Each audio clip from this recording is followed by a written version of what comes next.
Hey, how's it going? So this video was originally going to be one of the usual ends of the year lists looking at my favourite games from 2023, but I hit a few snags with that one. I played 53 games last year and trying to put them into any sort of list that I was happy with was just not happening. I ended up spending far too long trying to figure out what games should be in the top 10, what the honourable mentions should be, what order they should all be in, and I was setting myself daft rules like no DLC or no remakes, even though I liked a lot of that stuff and wanted to include them. It was all getting a bit out of hand and I wasn't very happy with the end result.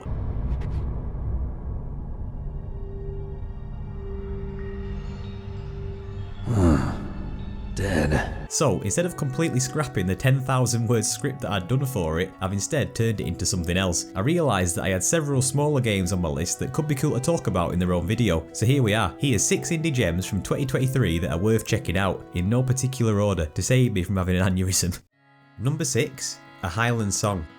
Inkle are a great little developer who have a lot of cool games under their belt like 80 Days, Heaven's Vault and Overboard. So when they started showing off a 2D hiking game, I was very intrigued. The gameplay looked interesting, the painterly looking graphics were lovely, and the music and the way it was being narrated sounded great. And having now completed it a few times, yeah, A Highland Song is pretty wonderful. In this game you play as Moira, who has decided to run away from home to visit her uncle Hamish in his lighthouse on the coast. She only has a week to get there though, and between her and the coast are the majestic and imposing Scottish Highlands, a vast wild landscape of peaks and valleys. Gameplay is a mix of platforming, rhythm action sequences, and there's some light survival and time management elements too. It's also really replayable, with runs taking anywhere from 2 to 4 hours to complete. Moira can run, jump and climb, and every action she does slowly drains her stamina. If it happens to be chucking it down, her stamina drains quicker, so to get around this you can find places to lay low until it passes, such as inside caves or under trees. Depending on the type of shelter you find, she'll also regain stamina while you wait.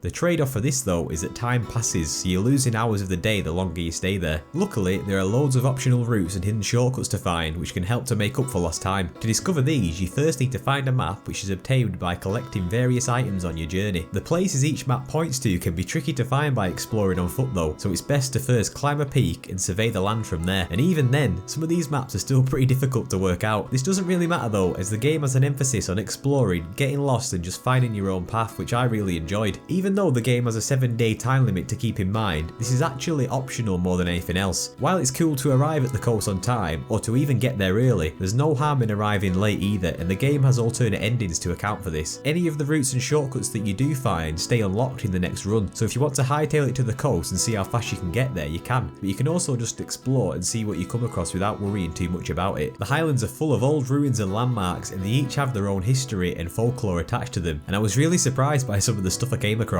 There are even people to meet on the path to the coast, and you can choose to interact with them or leave them until next time. Moira and her uncle Hamish will even chime in now and then with stories of their own, and they'll often comment on the peaks and places you visit.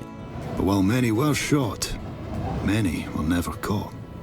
Women and girls carrying whiskey tins under their cloaks and calling them babbies. Overall, A Highland Song is a very unique little game that I properly enjoyed. I've hiked across the Highlands 3 times now, and I have no intention of stopping yet.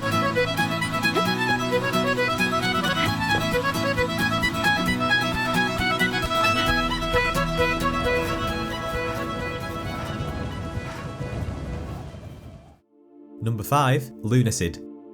Lunacid is one I had on my wishlist for quite some time. It had a stint in early access, so I've been periodically checking in on it to see how it was progressing, and by most accounts it was shaping up to be a very cool game. So when it fully launched into version 1.0 last year, I decided to dive in and see what it had going on. What I found was an old school feeling dungeon crawler that has a thick atmosphere, killer aesthetic and a banging soundtrack. This game is heavily inspired by From Software's earlier stuff like Shadow Tower and Kingsfield, and while I've never played either of those, I've had a look at some of the playthroughs of them, and I'd say that Lunacid does a great job of recreating a similar experience. The game starts with you waking up after being thrown into the Great Well for some unknown crimes you've apparently committed. The only way out is to go deeper and confront the sleeping old one, which yeah, sounds pretty similar to most of From Software's games, doesn't it? There is a story to follow and lore to be found, but it's easy to miss if you're not actively looking for it. If you like searching for this stuff and piecing together a larger narrative though, that's all there, along with the usual item and weapon descriptions. Lunacid's main strength for me was its labyrinthine and maze-like environments that are full of dangers and secrets at every turn. turn. If like me you enjoy games that can make you feel completely lost, then this might be a game for you. It has that mysterious quality to it where you're never quite sure where you should be going, and I personally love this kind of thing.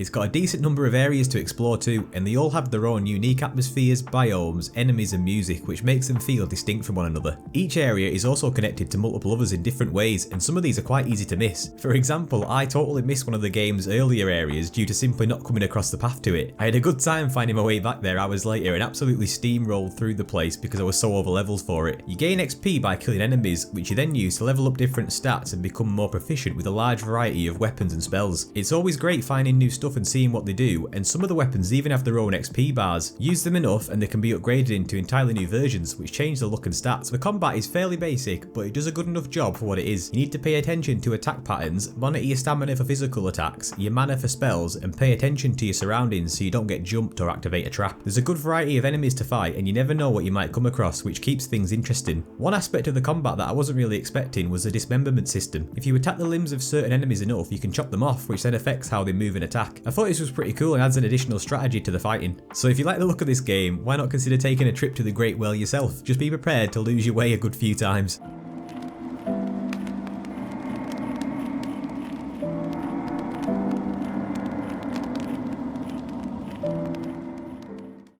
Number 4, Chants of Sennaar. One game that came out of nowhere for me last year was Chants of Sennaar. I'd seen trailers for this at various showcases and I liked the way it looked due to its striking Mobius inspired art style, but I didn't really get what the game was about. Then it launched to rave reviews and very high praise, so I was like, alright then, let's give this a go. Turns out it's a puzzle game where you need to decipher different languages, and the reviews weren't wrong, it's bloody excellent. In it, you play as an unknown traveller who mysteriously awakens at the bottom of a tower. This tower is occupied by various groups of people who all speak different languages and can't communicate with each other, so it's your job to help translate between them all. This is where the puzzle element comes in. Because you don't know the languages to start off with, you first need to learn them yourself. The thing is though, each language is depicted as a set of glyphs, so figuring out what they mean isn't always the most straightforward thing. Luckily, there's a handy tool at your disposal to assist you with this, the journal. Every glyph you come across gets added to the journal, and it's in here that you'll start to put things together. In a clever twist, the game lets you type in whatever you want for each glyph, but these are only guesses at this stage. There's something else you need to do to confirm what each one means. As you continue to explore and interact with the world around you, your character fills in the journal with sketches of the things they see. This is the next step in figuring out what things mean. Once you have some sketches and glyphs, you can then begin to try and correctly match them up. Each glyph corresponds to a picture, and if you get a full page right, they lock in and reveal what the actual words are. This process reminded me a bit of Return of the Obra Dinn and how exciting it was locking in 3 identities in that game.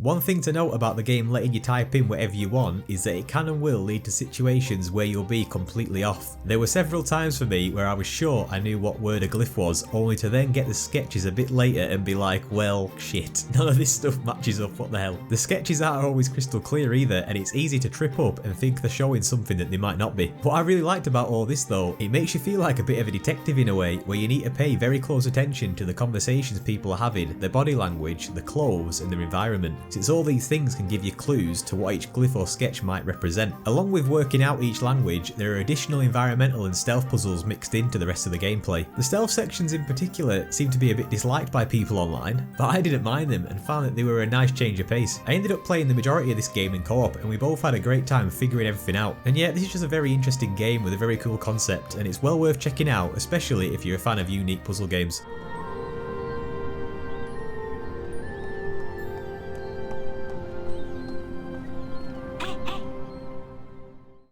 Number 3, Jusant. Another game that instantly caught my attention as soon as I laid eyes on it was Jusant. This is an action puzzle climbing game from Dontnod, who are best known for their Life is Strange series that I'm also a big fan of. I've spoken about this game before in my October 2023 Next Fest video, where I gave my thoughts on the demo and mentioned how I'd hoped the climbing would become more involved as the game went on, but having now completed it, that wasn't really the case. That's because Jusant is going for a much more relaxed, meditative experience than I was initially expecting, and due to this there's no real difficulty to it or penalty for failing. And you know what? I'm fine with this decision. Even though it means the game is a bit on the easier side, it was still able to remain fun and engaging to play through. Its climbing mechanics are well thought out and intuitive. You use the left and right triggers to grip with each hand, and you always need to keep one trigger held while you search for the next handhold with the other trigger released. You also have a variety of climbing gear at your disposal, such as ropes, carabiners and pittons, and the game is pretty flexible with how and when you decide to use them. It's also just a really novel movement system in general. I mean, how many games are there where climbing is the primary way you get about? There's not many, right? You've got bigger games like Uncharted that have lots of climbing in them, but it's done in an almost passive way where it just sort of plays itself. In Jusant, even though it's easy, it's still a lot more involved. The game has a handful of locations which are all fun to explore, and they each introduce new climbing mechanics. In one area, I was clambering about this huge cavern that was home to these fireflies, and if I went near them, they would momentarily lift me up so I could grab the ledge above. Then in another area, there were these small rock-like creatures scurrying along the side of the wall, which I was able to hang on to as they took me along for a ride. The game continues to layer on stuff like this, which helps to keep things interesting, and because there's next to no chance of ever really failing, you're instead free to just enjoy the journey and take in the game's excellent atmosphere and vibes, which is one area dontnod always excel in, and it's no different here. I'd be constantly slowing down to take in each new place I found myself in, and it was always so cool to just look around this massive tower I was scaling and seeing how far I'd come.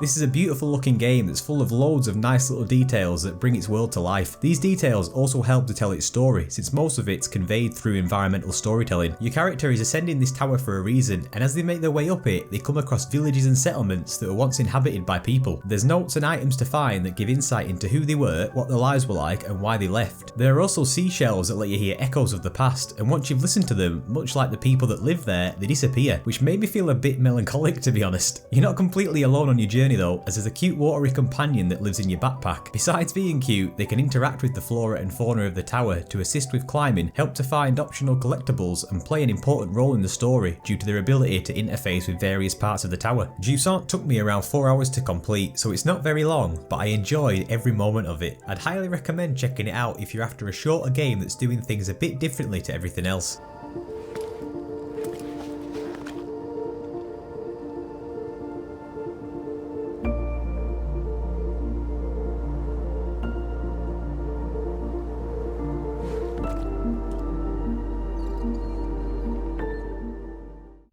Number 2, Pizzatower. Pizzatower is a crazy game. Like, straight up, it's just complete and utter insanity. It's like someone took a Wario Land game and one of those deranged 90s Cartoon Network shows like Cow and Chicken and smashed them into each other at 1,000 miles per hour. Somehow though, this nonsense works. It works really well. You play as Peppino Spaghetti, who has got a bone to pick with Pizza Face since he threatened to blow up his pizzeria, so he's scaling the pizza tower to kick his topping cupboard face in. How this game didn't win Best Narrative at Keighley's Game Adverts, I'll never know. Tonight's nominees for Best Narrative got us all in their drama, in their characters, and yes, sometimes in some weird stuff we can't explain. Here are the nominees. Anyway, it's an unhinged premise for an unhinged game, but more importantly, this is an amazing platformer that feels ridiculously good to play. It's got this almost slippery feeling to it where you can pick up speed and move very quickly, but you always retain a high degree of control. Peppino's dash takes a few seconds to reach full speed, but when it does, he absolutely flies. When dashing, you're also able to run up walls and straight through any enemies that are in your path, but it's very tricky to consistently move at this speed, at least it was for me. You also have a few ways to slow him down and quickly change direction that you can use at any given time. You're able to lunge forwards, ground pound, roll, dive and uppercut, and if you're good enough you can string all of these moves together along with the dash to move through each stage at a blisteringly fast pace. One thing I love about this game in particular is its animation. Everything is animated in this ridiculously over exaggerated way, and Peppino constantly looks like he's in distress, which is pretty funny. He also has this elasticity to him that makes him stretch and contort in mad looking ways. Because of this though, it's just so much fun to throw him about and slam him into everything. Enemies and parts of the environment blast off the screen as you smash into them, and it's all really satisfying. Each stage is also brilliant in its own way, and there's a load of them to play through. They all have their own pizzeria theme and bring new gimmicks and mechanics to the table, most of which are really unexpected and cool. For example, in one of the earlier stages, you need to get turned into a ghost so you can pass through cheese graters, obviously, and then in that same stage you can also surf about on corpses. Yeah.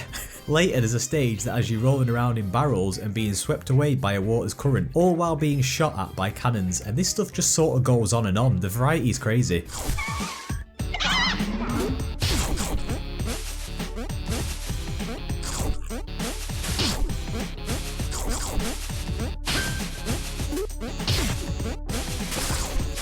Each stage is also stuffed with optional secrets, collectibles and objectives, as well as being scored, which pushes you to do better each time you play through them. There's a combo meter you can fill up to increase your score, and you do this by taking out enemies and picking up collectibles. This meter drains pretty quick though, so you really do have to be fast to keep the combo going. One of the best things this game does is how it gets you to go backwards through each stage once you've got to the end of them. This is one of the things that's taken directly from the Wario Land games, and it works so well here. Once you reach the end of a stage, you find the big face of John the Pillar. I don't really know what the crack is with this guy. Once you smash into John's face, it's pizza time. When you've activated pizza time, you need to rush back to the entrance of the stage as fast as you can while your current score starts to drain and a time limit starts to tick down. If you don't make it back to the entrance before time runs out, you'll have to redo the entire stage again from the start. What's great about the pizza time mechanic is that it gets you to really pay attention to each stage as you're making your way through them. Different paths become available once it's activated, so if you look out for them on your way through, you'll be expecting them and you'll be able to make it back to the entrance much quicker. I'm no expert at playing this game, but it feels like the skill ceiling is really high and it rewards mastery over its controls and learning the layout of each stage. I'm currently on my second playthrough where I'm trying to achieve the highest ranks and find all of the secrets and collectibles, and it's bloody challenging. There's a lot more I could talk about with Pizza Tower. There's cool boss fights that I haven't gone into and a soundtrack that slaps so hard it's not even funny, but I'll leave it at this. If you're after an extremely well made platformer that feels incredible to play and offers you additional challenges that test your skill, then this is one that should not be missed.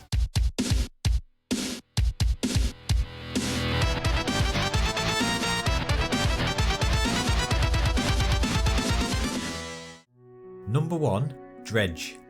I had a very good feeling about Dredge before it came out. Its visual style and premise were both proper appealing to me, and having now finished it, I'm happy to say that it didn't disappoint. It takes fishing and time management elements from games in the farming and life sim genres, combines them in new and interesting ways, and then plunges them deep into a Lovecraftian horror story. Because of this weird merging of cozy and horror, the game managed to feel both relaxing and unnerving at the same time, which resulted in a very unique and compelling experience I've not really had before. In Dredge, you play as the fisherman who mysteriously arrives in the Marrows, which is a remote archipelago surrounded by other islands, deep waters and deeper secrets. After getting caught in thick fog, you become shipwrecked near a town. Here you meet the mayor, who welcomes you with open arms, then gives you a new boat. He then asks you to go out and start fishing, but to also keep an eye on the time as it can really creep up on you. Ooh, ominous. He's not wrong though, because in this game the passing of time is directly tied to any actions you do while out on the seas. So for example, if you move your boat around in any direction, you start to see the minutes on the clock very quickly pass by. This also applies for fishing and dredging. Interacting with these spots passes the time even faster than when simply sailing around, and there's added pressure involved due to having to complete a minigame to catch anything. Mess the minigame up and you won't catch a right lot, but you will have wasted a chunk of the day. If you're successful however, you'll be able to add any fish or items to your cargo, which brings with it its own set of problems. You see, your cargo only has a limited amount of space to start off with, so here the game takes on a bit of an inventory management / item Tetris kind of thing. What I liked about this is that it's very reminiscent of a more traditional survival horror game. It instantly reminded me of Resident Evil, especially Resi 4 and its quality attach case. I could spend so long messing around in that thing and placing my items just right to maximise space. What's that about anyway? It can't just be me that finds this kind of thing so satisfying, right? Anyone? Is there anyone alive out there? And speaking of survival horror, after all this sailing around and finding stuff, there's a good chance that time will have indeed crept up on you and it will be getting dark. If you're unfortunate enough to be caught out in the dark, the fog will begin to set in, your panic meter will begin to rise and things start getting creepy. You can encounter all kinds of horrific stuff in this fog, and the longer you stay out in it, the more panicked you become, which only makes things worse.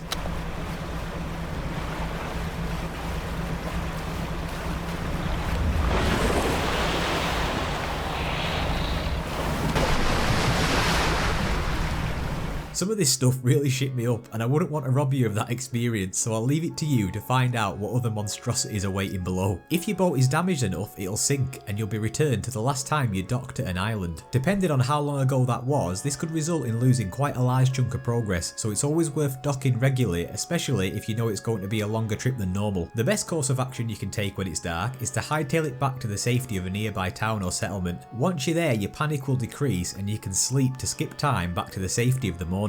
Being docked on islands like this allows you to do a few other things too, depending on where you are. You can chat to locals, pick up various kinds of errands and sell your items and fish. And once you've made a bit of money, you're able to start upgrading your ship. It can't do a right lot to start off with, its engines are slow, it has crappy nets, hardly any storage space and a poor light which is useless for navigating in the dark. Over time and with the right improvements though, it can become a very capable little vessel. You'll eventually be able to move around much faster and travel out much further during the day, catch more and different types of fish and better fend off the horrors of the night. It was all of these gameplay loops working together that allowed Dredge to really get its hooks into me. I consistently wanted to go out for just one more haul and see what I could find, and the time and upgrade mechanics had me making decisions about whether I should try and reach an island on the horizon or try again tomorrow once I've sold my catch and improved my ship. All of this, coupled with its very pleasing visuals and intriguing main story that will take you to every corner of the map as you try to piece together the strange events that are taking place, make for a very addictive and enjoyable game. I devoured it over the course of a weekend, or maybe it devoured me. We may never know the answer to that, but either way, I properly enjoyed it and will gladly take a lot more, so I'm really hoping it gets a sequel or something.